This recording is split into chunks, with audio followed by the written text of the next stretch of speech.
The war room of the Coalition flagship Eternal Dawn was silent.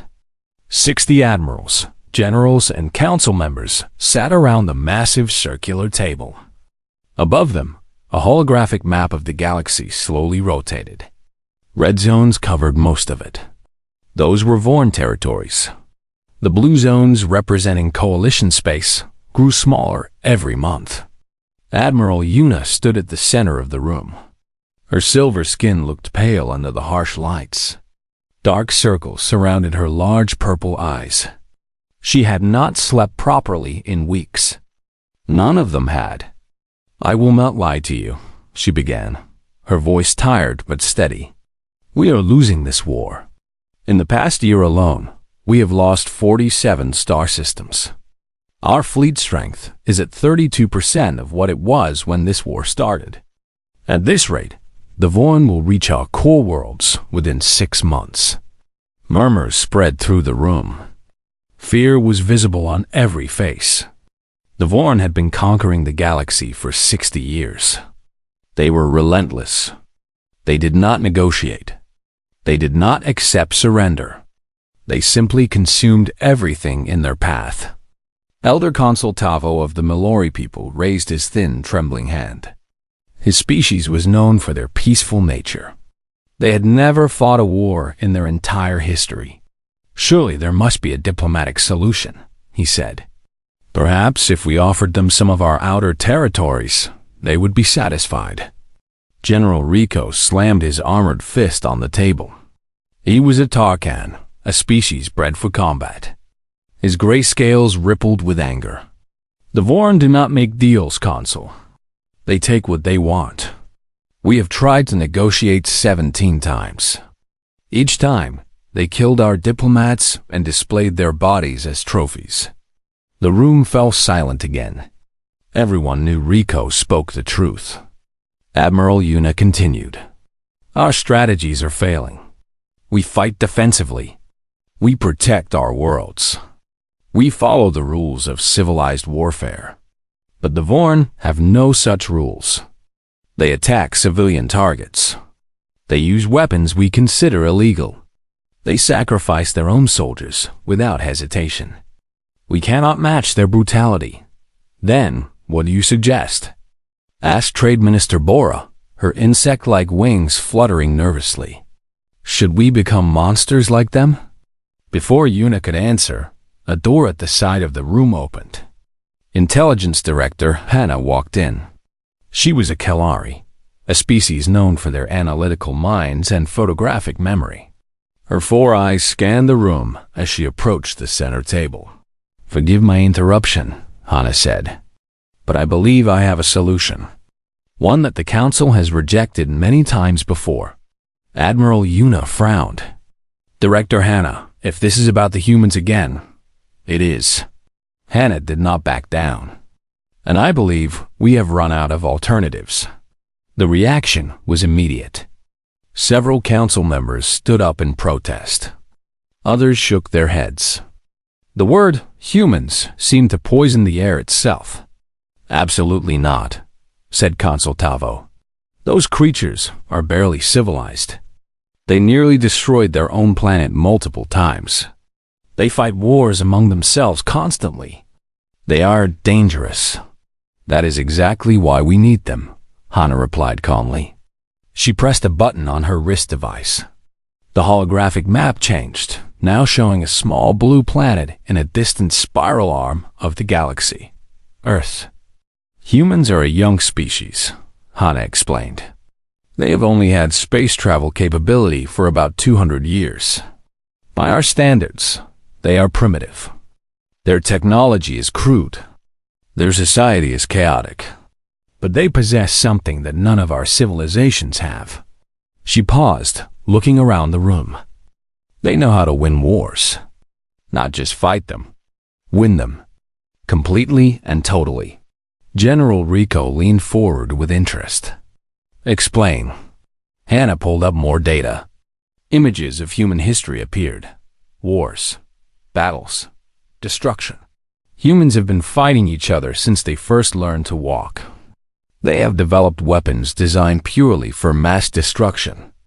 They have concepts that do not exist in our languages: genocide, total war, scorched earth, mutually assured destruction. The council members watched in horror as images of human warfare played out before them. Cities burning, armies clashing, weapons that could destroy entire continents.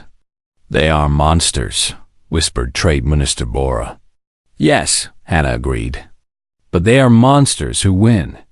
In their entire history, when humans truly commit to a war, they do not stop until their enemy is completely destroyed. They do not accept defeat. They adapt. They sacrifice. They endure. And most importantly, they are willing to do whatever it takes to achieve victory. Admiral Yuna studied the images carefully. She saw something in human eyes that she had not seen in her own soldiers for a long time. It was not just courage. It was something darker. A willingness to suffer. A refusal to surrender.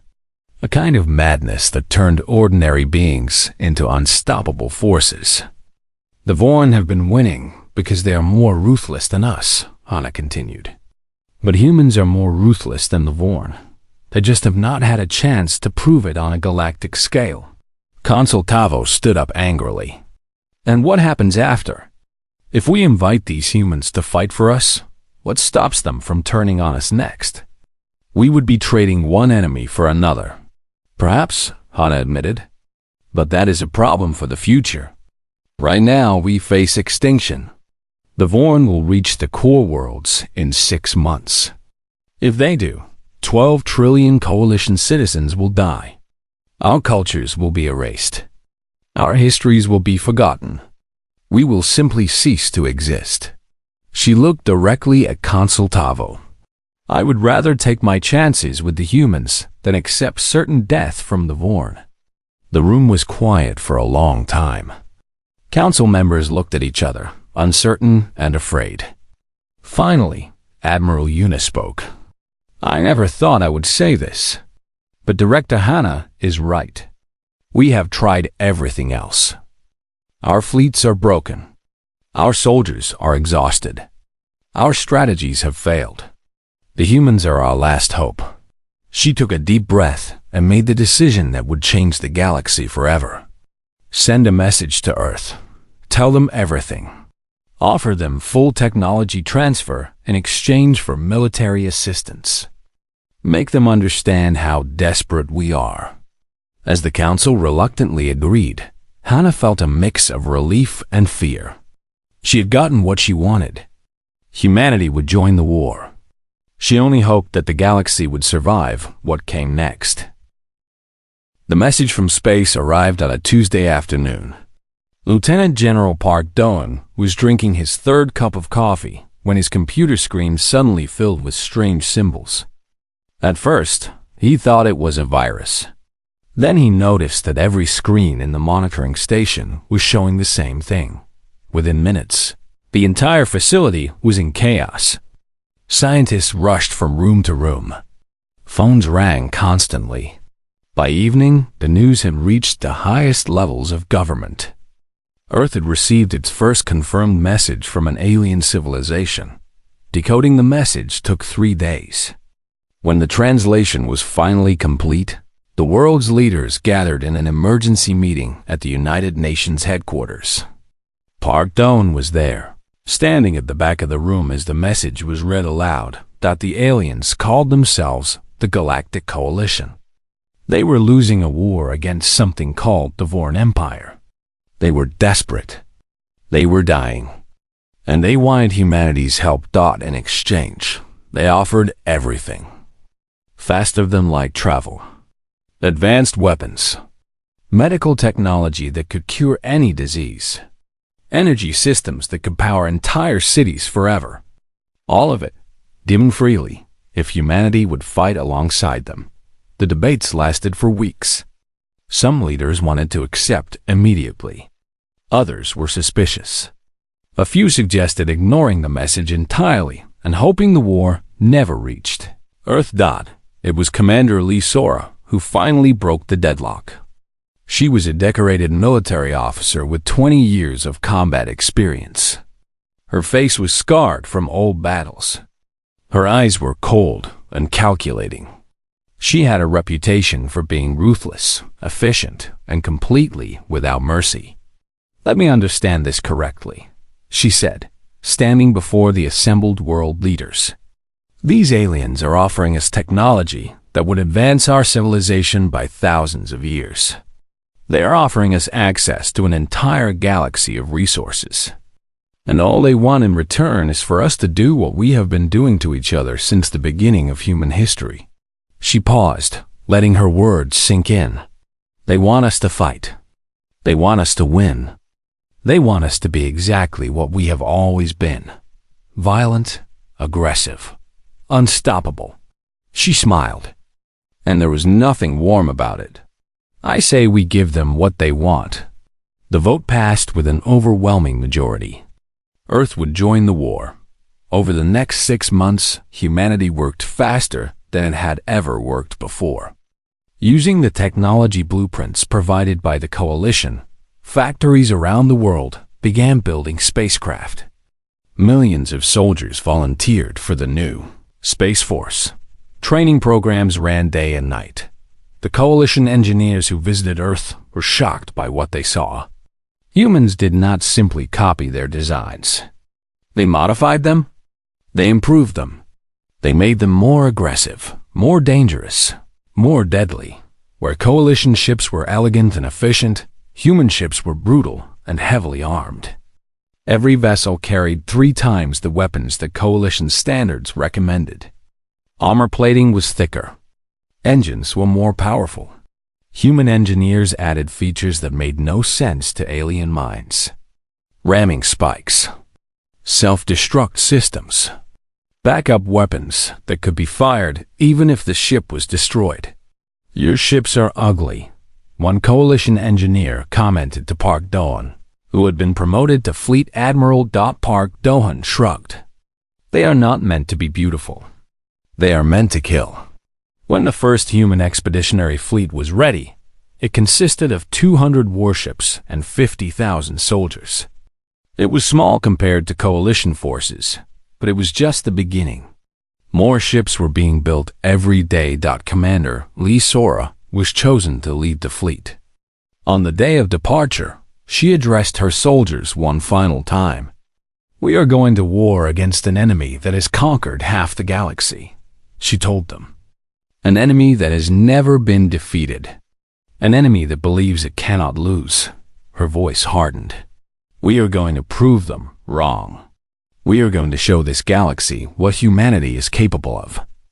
We are going to fight harder than anyone has ever fought before.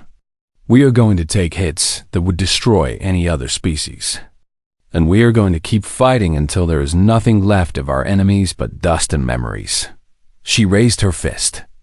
No retreat. No surrender. No mercy. The soldiers roared in response. Their enthusiasm was almost frightening. When the human fleet arrived at Coalition space, Admiral Yuna was there to greet them. She had expected something impressive. What she saw made her uncomfortable. The human ships hung in space like angry predators.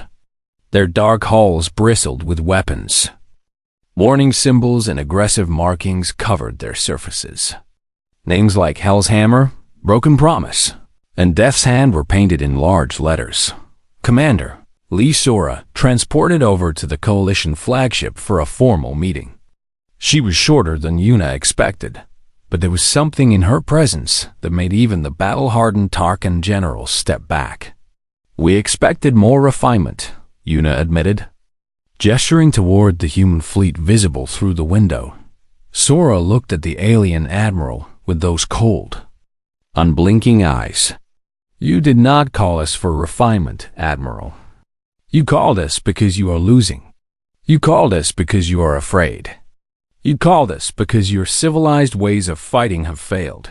She stepped closer to Yuna. "So here's how this will work. We will study your enemy. We will learn their weaknesses.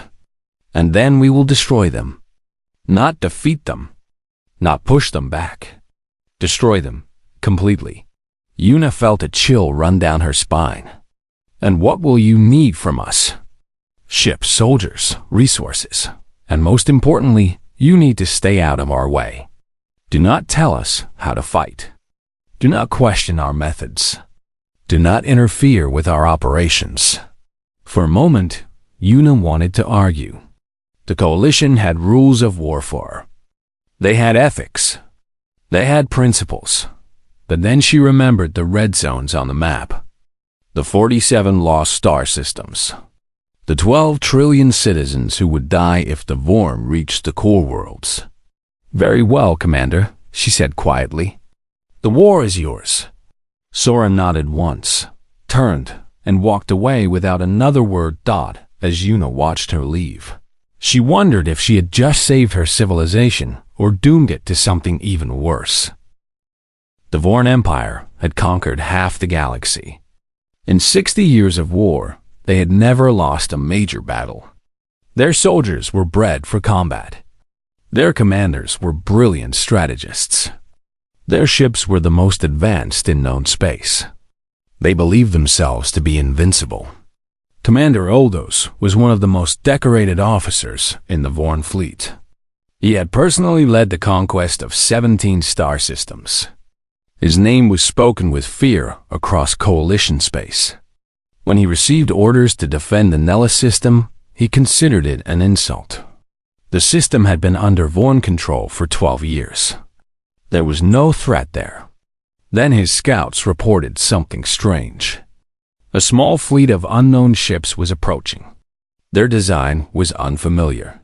Their energy signatures were primitive. But something about them made the scouts nervous. They are called humans, his intelligence officer explained. A new species that has joined the coalition. Young, undeveloped. Their technology is at least 2 centuries behind ours. All those laughed. Then, this will be easy. Prepared the fleet for engagement. The Vorn assembled 200 warships in standard formation. All those watched from the bridge of his flagship as the human fleet emerged from faster-than-light travel. There were only 60 ships, outnumbered more than 3 to 1. They are either very brave or very stupid, Oldos commented. Signal them to surrender. Perhaps we will take prisoners for once. The communication officer sent the message. The response came quickly. A human face appeared on the main screen. It was Captain Kim Ji-won, commander of the Hell's Hammer Battle Group. He was a young man with sharp eyes and a calm expression. When he spoke, his voice was almost bored. This is Captain Kim Ji-won of the Human Space Force. We are here to take the system. You have 2 options. Leave now or die here. There will be no other warnings. Oldos stared at the screen in disbelief. Then he started laughing. His entire bridge crew laughed with him. The idea of 60 primitive ships threatening 200 Vorn warships was the funniest thing they had ever heard. Destroy them, Oldos ordered, still chuckling. All ships, attack. The Vorn fleet moved forward in perfect formation. They had done this countless times before.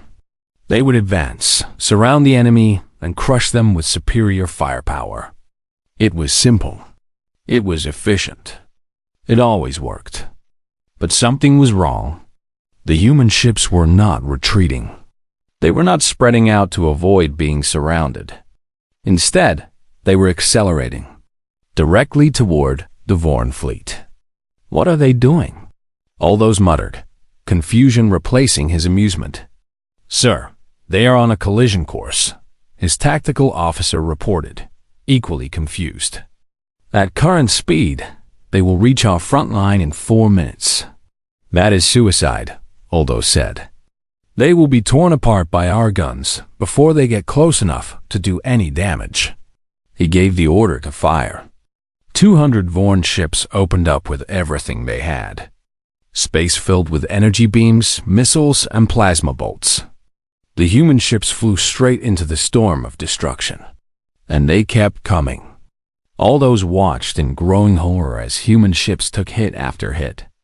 Their shields failed. Their armor melted. Their hulls cracked and burned. But they did not stop. They did not turn away. They did not even slow down. One human cruiser, flames pouring from its engines, rammed directly into a Vorn battleship.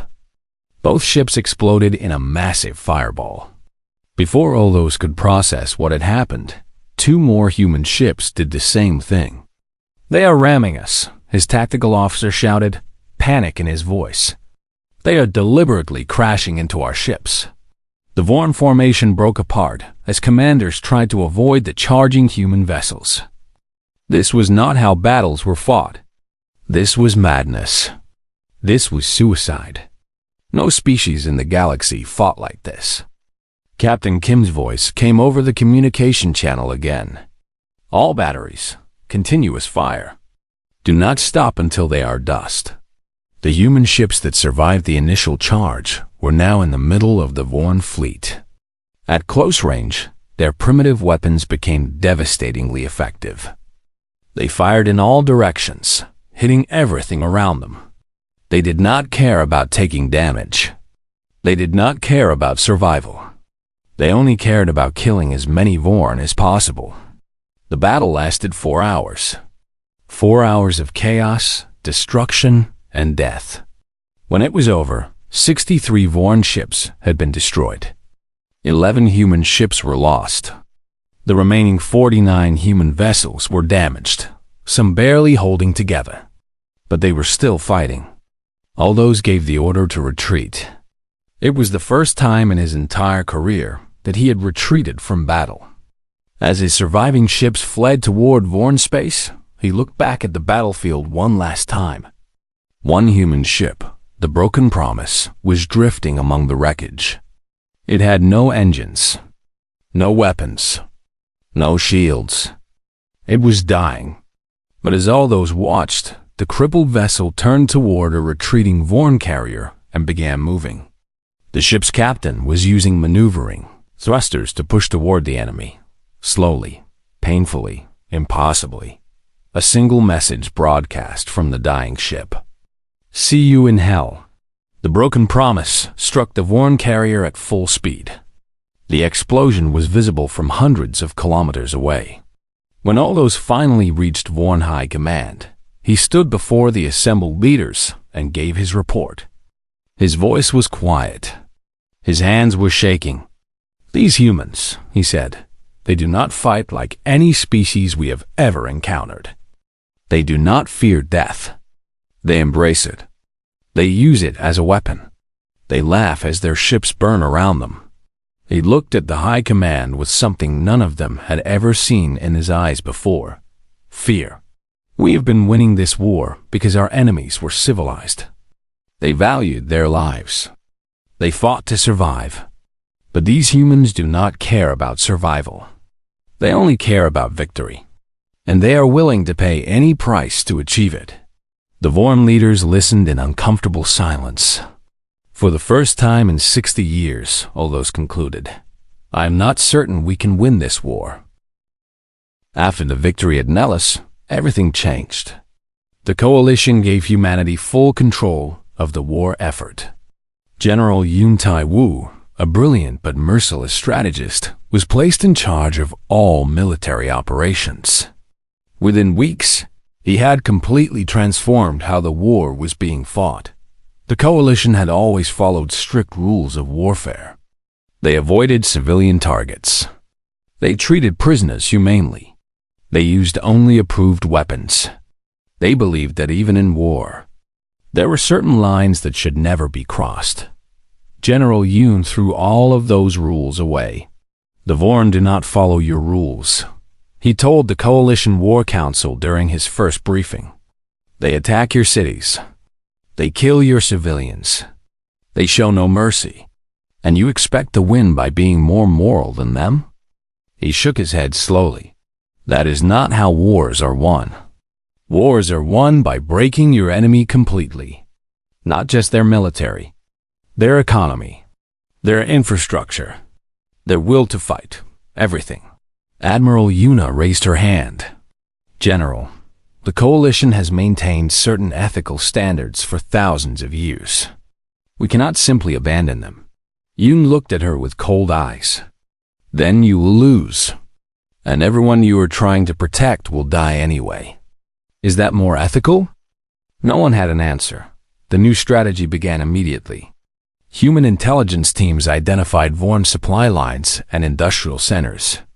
Human fleets launched coordinated attacks on these targets. They did not care if civilians were present. They did not care about collateral damage. They only cared about crippling the Vorn war machine. Lieutenant Bae Min-jae became famous for what he called the Ghost Protocol. His squadron would locate Vorn fleets in deep space and destroy their fuel depots before they even knew he was there. Without fuel, the Vorn ships could not move. They were stranded, helpless, drifting in the void. Then Min-jae would hunt them. He would not attack the stranded ships immediately. He would wait days, sometimes weeks. He would let the Vorn crews watch their supplies run out. Let them feel hope when rescue ships approached, then destroy those ships too. Let them descend into despair and madness. Only when the Vorn were broken, starving, and begging for mercy would Min-jae finally attack. And by then, there was no fight left in them. War is not just about killing your enemy, Min-jae explained to a Coalition observer who was disturbed by his methods. It is about destroying their spirit, making them fear you so much that they cannot function, making them wish they had never been born. The observer had no response. Captain Choi Yoonji took psychological warfare to another level. She created propaganda specifically designed to terrify the Vorn. Her teams broadcast footage of human soldiers fighting to the last breath, videos of wounded humans laughing as they pulled the pins on grenades, audio recordings of human commanders calmly ordering suicide attacks. But her most effective weapon was silence. After destroying a Vorn outpost, Yoonji would leave one survivor. Just one. She would tell that survivor exactly what she planned to do to the next Vorn base. She would describe it in detail. Then she would let the survivor escape to spread the word. Vorn soldiers began having nightmares. They saw humans in their sleep. They heard human voices in empty corridors. Some commanders reported that their crews were refusing to fight. Others spoke of mass desertions. The mere rumor that human ships were approaching was enough to cause panic. The Coalition watched all of this with growing unease. Director Hana, who had originally proposed recruiting humanity, found herself unable to sleep at night. "We asked them to save us," she said during a private meeting with Admiral Yuna. "But this is not salvation. This is slaughter." Yuna nodded slowly. "I have been studying human history. Did you know that during one of their ancient wars, they developed weapons capable of destroying entire cities in a single blast? They used them twice, on civilian populations. Hana felt sick, and yet they still exist. They did not destroy themselves." "No," Yuna agreed. "They found a balance. A terrible one, but a balance. They learned to control their destructive nature, just enough to survive. But here, fighting an enemy they have no connection to, no shared history with." She shook her head. "There is nothing holding them back." The war continued. Month after month, the Vorn lost ground. Systems they had held for decades were liberated. Fleets they thought invincible were destroyed. For the first time in 60 years, the Vorn were retreating, but the cost was enormous. Entire planets were devastated. Millions of Vorn soldiers were killed, often in ways that even Coalition generals considered excessive.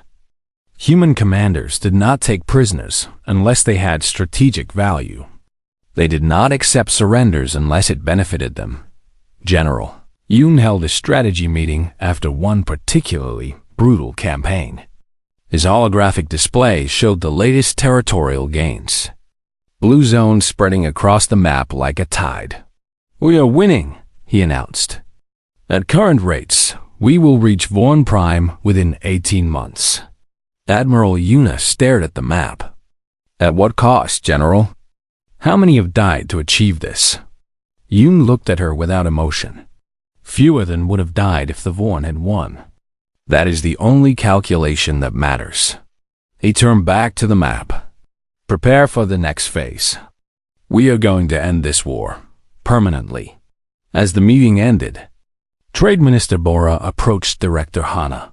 Her insect wings were folded tight against her body, a sign of distress. I have a question, she whispered. When this war is over and the Vorn are defeated, what happens next? The humans will have the largest, most experienced military in the galaxy.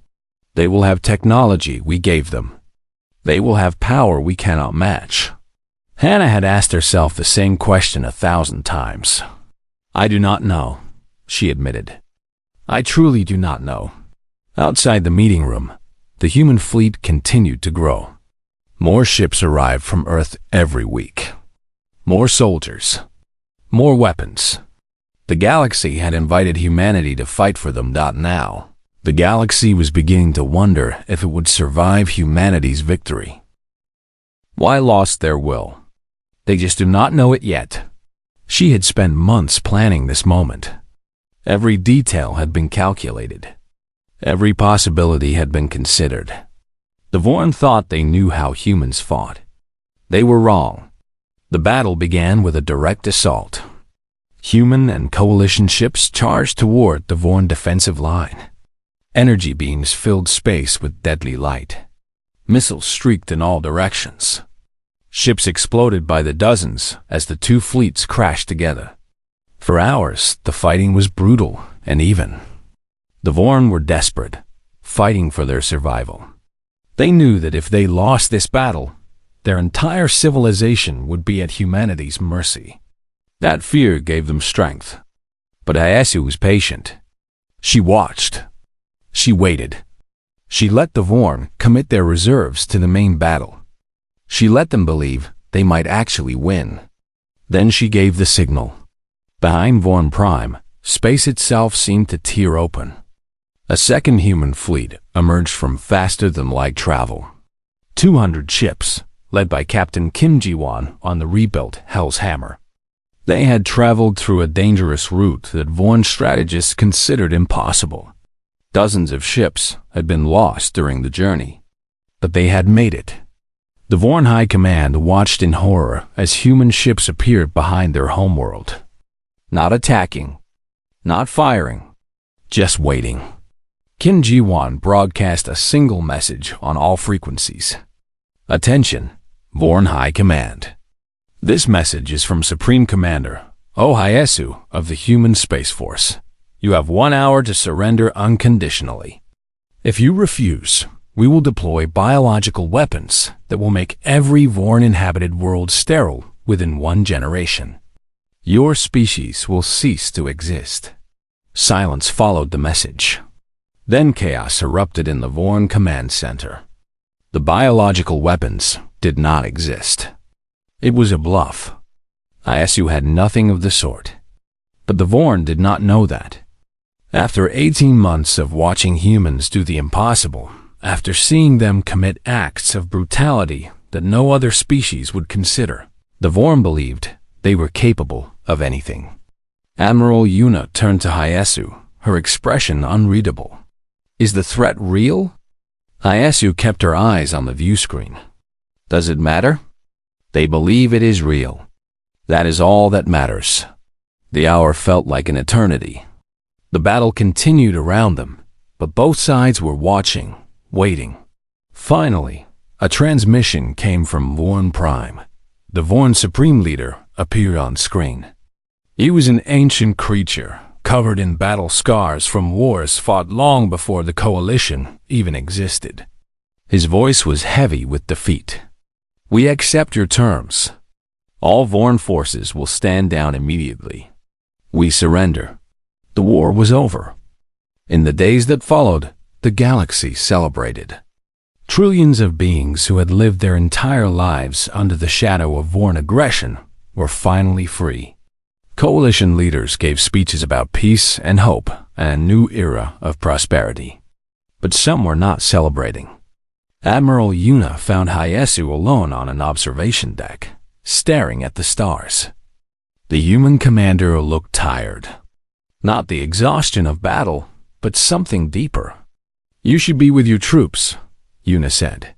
"They are heroes." "You are a hero." Hyesu did not turn around. "Heroes? Is that what they are calling us? You saved the galaxy. Billions of lives. Entire civilizations. Yes." Hyesu's voice was flat. "And we destroyed billions more. Born civilians. Industrial workers. Families. We did not just defeat their military, Admiral. We broke their entire society. It will take them centuries to recover, if they ever do." Yuna stood beside her. "It was necessary. The Vorn would have done the same to us. I know." Hyesu finally turned to face her. Her eyes, those cold human eyes that had frightened so many enemies, looked almost sad. "That is what bothers me. I know it was necessary. I would do it again. And I feel nothing." She gestured toward the stars. "Your coalition spent thousands of years building civilizations based on ethics and principles. You believed that there was a right way to live, a right way to fight. And then you called us humans, monsters.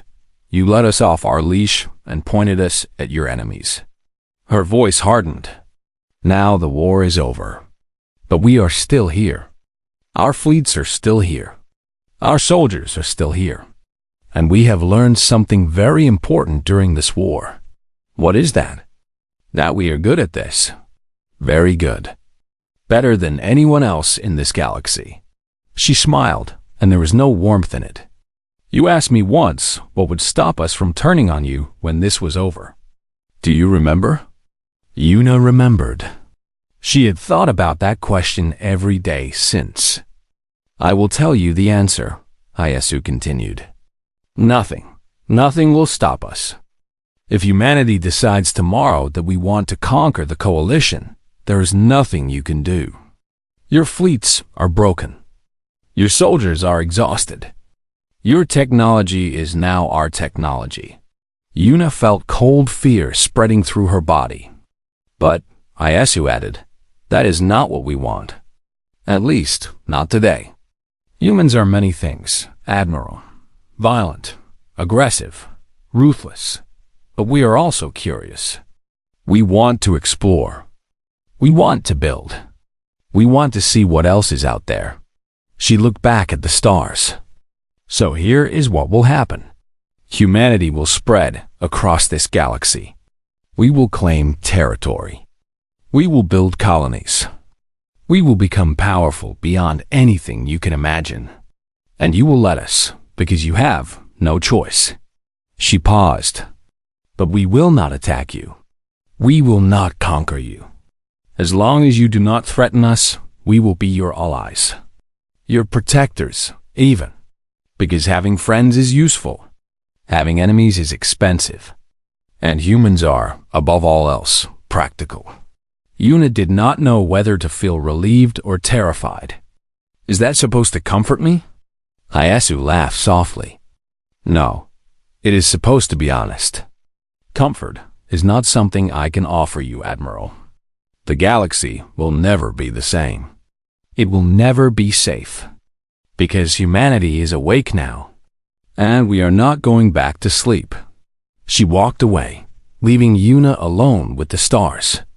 The war was over. The coalition had survived. But as Yuna looked out at the endless darkness of space, she understood one terrible truth. The galaxy had called for monsters to save them. And the monsters had answered. Now, everyone would have to live with the consequences.